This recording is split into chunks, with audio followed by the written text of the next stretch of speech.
Hare Nama, Hare Nama eva kevalam, Kalo nasteva, nasteva, nasteva gatiranyata. Hare Nama, Hare Nama eva kevalam, Kalo nasteva, nasteva, nasteva gatiranyata.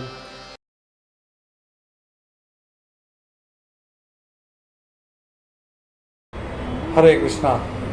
ओम अज्ञानतिमिरान्धस्य ज्ञानाञ्जनशलाकया चक्षुरुन्मीलितं येन तस्मै श्रीगुरुवे नमः। मूकं करोति वाचालं पंगुं लङ्घयते गिरिं यत्कृपातमहं वन्दे श्रीगुरुदीनतारिणं परमानन्दमाधवं श्री चैतन्य ईश्वरम्। हरे कृष्णा। तो अपने Hindi WhatsApp group के सभी भक्तों का हार्दिक स्वागत है। तो आज के सत्र में हम देख रहे हैं भगवद गीता के तीसरे अध्याय का श्लोका नंबर 10। तो चलिए श्लोका देखते हैं हम लोग।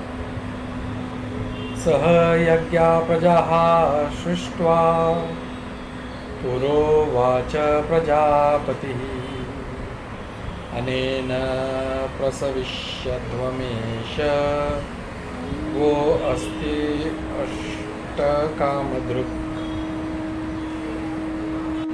अर्थात भगवान कृष्ण कह रहे हैं, सृष्टि के प्रारंभ में समस्त प्राणियों के स्वामी प्रजापति ने विष्णु के लिए यज्ञ सहित मनुष्यों को तथा देवताओं की संततियों को रचा और उनसे कहा, तुम इस यज्ञ से सुखी रहो, क्योंकि इसके करने से तुम्हें सुखपूर्वक रहने तथा मुक्ति प्राप्त करने के लिए समस्त वांछित वस्तुएं प्राप्त हो सकेंगी। यहाँ पे भगवान ये कह रहे हैं कि जब सृष्टि हुई थी तो उसके प्रारंभ में जो प्रजापति थे उन्होंने जब सारा ब्रह्मांड रचा, मनुष्यों को रचा, देवताओं को रचा, सारी जो संततियों को रचा, उसके बाद उन्होंने सबसे पहले आज्ञा यही दी कि तुम भगवान विष्णु के लिए या भगवान कृष्ण के लिए यज्ञ करो, और ये यज्ञ करने से जो है तुम सुखी रहोगे, सुख प्राप्त होगा और समस्त वांछित वस्तुएं प्राप्त होंगी। तो ये जो है आदेश यहाँ पे भगवान हमें यहाँ पे दे रहे हैं कि जब सृष्टि की रचना हुई थी तब जो सबसे पहले जो था प्रजापति जो थे हमारे ब्रह्मा जी, उन्होंने इस सृष्टि की रचा करने के बाद सारे देवताओं को, सारे मनुष्य जाति को रचने के बाद उन्होंने सबसे पहले भगवान कृष्ण के लिए या विष्णु के लिए यज्ञ करने की उन्होंने आज्ञा दी और कहा था कि ये यज्ञ करने से ही हम सुखी हो सकते हैं। तो ये जो सारा भौतिक जगत है, कोई सोचेगा इसकी रचना की क्या आवश्यकता है, तो ये जो सारा जो ये ब्रह्मांड है या ये भौतिक जगत है, ये सिर्फ इसलिए रचा गया ताकि जो भौतिक जगत में जो हम जैसे पतित लोग हैं वो वापस भगवान के पास जा सके। वैसे तो वास्तविक रूप से हम भगवान के धाम में ही थे, लेकिन भगवान से द्वेष के कारण, ईर्ष्या के कारण हम लोगों का पतन हो गया और हम लोग वहाँ से गिर पड़े और यहाँ पे इस मृत्यु लोक में या इस पृथ्वी लोक पर आ गए। और यहाँ पे हमें एक मौका दिया जाता है कि ताकि हम जो है वापस से भगवान की भक्ति करके हम लोग वापस से भगवान के धाम जा सकें। तो यहाँ पे आने के बाद हमारा सबसे पहला कार्य क्या होना चाहिए, हमें भगवान विष्णु के प्रति हम लोगों को भक्ति करनी, कृष्ण के प्रति भक्ति करनी चाहिए, उनके लिए यज्ञ करना चाहिए। और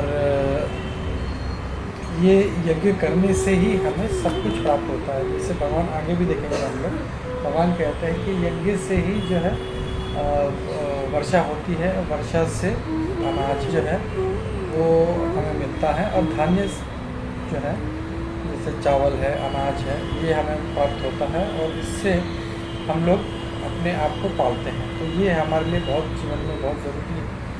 और जब सही रूप से जब हम लोग यज्ञ करते हैं तो ही ये वर्षा होती है। अभी लगभग देखा जाए तो संसार में बहुत सी जगह पर वर्षाओं की कमी होने लगी, या तो वर्षा इतनी होती है कि सारा अनाज खराब हो जाता है। ये क्यों होता है? क्योंकि हम लोग ढंग से जो है हम लोग यज्ञ नहीं कर रहे हैं, हम लोग भगवान विष्णु को पसंद नहीं कर रहे। तो जो भूमि माता है ये जब देखती है कि मनुष्य जो है उनके पति भगवान विष्णु उनकी आराधना नहीं कर रहे हैं, तो वो भी जो है अपने जो सारे रत्न हैं, अनाज है, धान्य है, सब जो भी चीज़ है उनको अंदर समेटना शुरू कर दिया है। और हम लोग पहले के समय में देखेंगे, सतयुग में, त्रेता युग में, तो लोग इतना यज्ञ करते थे, इतना यज्ञ करते थे, जिसके कारण जो है धन धान्य अनाज की कभी कमी नहीं होती थी और लोग जो है हमेशा संतुष्ट रहते थे। तो ये यज्ञ जो है ये हमारे जीवन का बहुत एक अहम हिस्सा है और इसको हमें ज़रूर करना चाहिए। लेकिन जैसे हम देखते हैं कि जैसे सतयुग में लोग ध्यान किया करते थे 60,000 वर्ष, उसके पश्चात के त्रेता युग में जो है यज्ञ किया करते थे, लेकिन वो यज्ञ इतने विशाल, इतने भव्य हुआ करते थे, उसमें ये किसी साधारण जो मनुष्य के बस की बात नहीं थी। बड़े बड़े राजा लोग थे, वो कई जो है कई सारे सैकड़ों ऋषियों को या मुनियों को बुला कर ये यज्ञ किया करते थे। कई सारा जो धन है उसमें उसका खर्च होता था उसमें, और उस समय जो था जो सारा जो सामग्री था वो भी बहुत शुद्ध हुआ करता था। लेकिन आज कलयुग में हमें कोई सामग्री जो है हमें शुद्ध प्राप्त नहीं होती। हम सादा अगर घी की भी बात करते हैं तो लोग जो हैं वो इतना दूषित है, इतना पोल्यूटेड है, उसमें पता नहीं क्या क्या मिलाते हैं और उसको अशुद्ध कर देते हैं। और लोग जो है मतलब ये भी पता नहीं कि उनको गाय के जो दूध का, गाय का जो दूध है उसका घी यूज़ करना चाहिए, लेकिन लोग कोई भैंस का कर रहा है, कोई कुछ कर रहा है। तो ये अज्ञानता के कारण जो है सब कुछ जो है मतलब तितर बितर हो गया है और सही रूप से यज्ञ न होने के कारण वर्षा नहीं हो रही, और वर्षा न होने के कारण जो है सारा धान जो है अनाज जो है उसकी कमी हो रही है, और जिसके कारण लोग जो हैं त्रस्त हैं। तो यहाँ पे ये कहा गया है कि हमें यज्ञ करना चाहिए और सिर्फ भगवान कृष्ण के लिए या विष्णु के लिए करना चाहिए। यहाँ पे वो किसी अन्य देवी देवता के लिए कुछ करने के लिए नहीं कह रहे हैं, वो सिर्फ और सिर्फ भगवान विष्णु के लिए आराधना या यज्ञ करने के लिए यहाँ पे बता रहे हैं। और इस यज्ञ से क्या होगा, एक तो सारे समाज में या विश्व में सुख प्राप्ति होगी, अनाज सब जगह सबको मिलेगा, हमारे हृदय शुद्ध होंगे, और ऐसे धीरे धीरे जब हमारा हृदय शुद्ध होगा तो जैसे श्लोक में कहते हैं धीरे धीरे मुक्ति की तरफ भी हम लोग आगे बढ़ सकेंगे। तो ये सब जो है हम लोग अब भूल चुके हैं और इसी के कारण जो है हम इस भवबंधन में फंसे हुए हैं, इस 84 लाख योनि के चक्कर से हम निकल नहीं पा रहे हैं।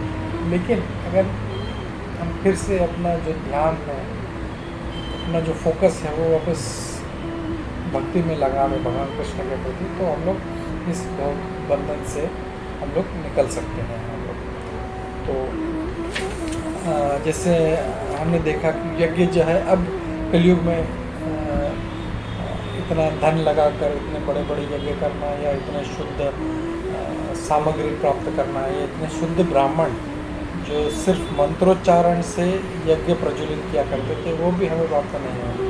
तो ऐसे समय में कोई सोच सकते हैं अरे अब जब ये सब नहीं है तो मैं कैसे यज्ञ करूँ। प्रजापति ने तो कहा है भगवान विष्णु के लिए, तो हम कैसे करेंगे। तो हमें क्या करना है, जैसे श्री प्रभुपाद जी तात्पर्य में कह रहे हैं हमें हरिनाम संकीर्तन यज्ञ करना है। तो वो क्या है, हरे कृष्णा कृष्ण कृष्ण हरे हरे, हरे राम राम राम हरे। तो ये सिर्फ जो भगवान के नाम का जप है, ये जप यज्ञ को करना चाहिए, और जप यज्ञ करने से ही सारा कुछ जो है हमें जीवन में फिर से आनंद प्राप्त होता है। और कई भक्तों का, कई लोगों का ये अनुभव है कि जहाँ जहाँ पे ये वर्षा नहीं हुई वहाँ पे जाकर जब भक्तों ने, इस्कॉन के भक्तों ने वहाँ पे जाके उन्होंने हरिनाम संकीर्तन किया तो वहाँ पे तुरंत वर्षा होने लगी। तो ये हमें दिखाता है कि कैसे जो है जप यज्ञ करने से, हरिनाम संकीर्तन यज्ञ करने से भगवान प्रसन्न होते हैं और वर्षा भी होती है। तो हमें अपनी शुद्धि के लिए या वापस भगवत धाम जाने के लिए 84 लाख महीने के चक्कर से हमें निकलने के लिए हमें जो है ये भगवान की भक्ति करनी चाहिए और भगवान विष्णु के लिए हमें यज्ञ करना अनिवार्य है और इसमें हमें लगना चाहिए। और जैसे प्रभुपाद ने यहाँ पे कहा है कि चैतन्य महाप्रभु ने इसे एकदम सिंपल बना दिया है इस जगह को, तो सिर्फ भगवान का नाम लेना है और हमें ये महामंत्र का जप करना है। तो अगर हम इसके पहले के अगर श्लोक देखें तो भगवान तीसरे अध्याय में तीसरे श्लोक से 9वें श्लोक तक हमें निष्काम कर्म जो है कर्मयोग करना बता रहे थे कि हमें कैसे बिना किसी कामना के हमें भगवान की आराधना करनी चाहिए। और यहाँ पे आज के श्लोक में हमें अगर कोई कामना भी है तो हमें भगवान कृष्ण को समर्पित रह के हमें ये करना चाहिए, ये हम लोग को सिखा रहे हैं। तो अगर हमें कोई भी काम है, जैसे श्रीमद् भागवतम में भी बहुत अच्छा एक श्लोक आता है जिसमें कहता है अकामः सर्व कामो वा मोक्ष काम उदारिणी तीव्रेण भक्ति योगेन जजेत पुरुषम परम। यानी कि यहाँ पे कहा गया है श्रीमद् भागवतम में कि अकामा, चाहे आपको कोई कामना नहीं हो, सर्व काम होगा यानी आपको सारे विश्व की कामना है, हर कुछ आपको कामना है, धन दौलत ऐश्वर्य सब की, या मोक्ष काम है या आपको मोक्ष काम है, जो भी हो हमें यजेत पुरुषम परम, हमें भगवान कृष्ण की या भगवान विष्णु की ही हमें आराधना करनी चाहिए। तो भगवान यही कह रहे हैं, जैसे तीसरे अध्याय के स्टार्ट में हम निष्काम कर्म योग के बारे में बता कि हमें कैसे शुद्ध होकर बिना किसी कामना के भगवान कृष्ण की आराधना करनी चाहिए। लेकिन फिर आगे उनको पता है कि हम ऐसा नहीं कर पाएंगे, तो ये कह रहे हैं कि भले हमें कोई कामना हो, तो आज के श्लोक में कह रहे हैं कि हमें भगवान विष्णु की हमें यज्ञ करने चाहिए। और फिर अगले श्लोक में हम देखेंगे कि कैसे जो है यज्ञ करने से हमारी सारी जो इच्छाएं पूर्ण होती है। वो हम लोग तीसरे अध्याय के 11वें श्लोक से लेके हम लोग 14वें श्लोक तक देखेंगे कैसे यज्ञ करने से हमारी इच्छाएं पूर्ण होती है। तो एक ही उद्देश्य हमें अपने जीवन में रखना है कि ये जो हरे कृष्ण महामंत्र है उसको हम लोग अच्छा जो है उसका जप करें, भगवान का नाम का स्मरण करें और भक्ति में आगे बढ़कर हम लोग इस 84 लाख की दुनिया से हम लोग बाहर निकले हैं हम लोग। तो इसी संदेश के साथ हम लोग यहाँ पे रुकते हैं। हरे कृष्णा। श्रील प्रभुपाद की जय। भगवद गीता यथारूप की जय।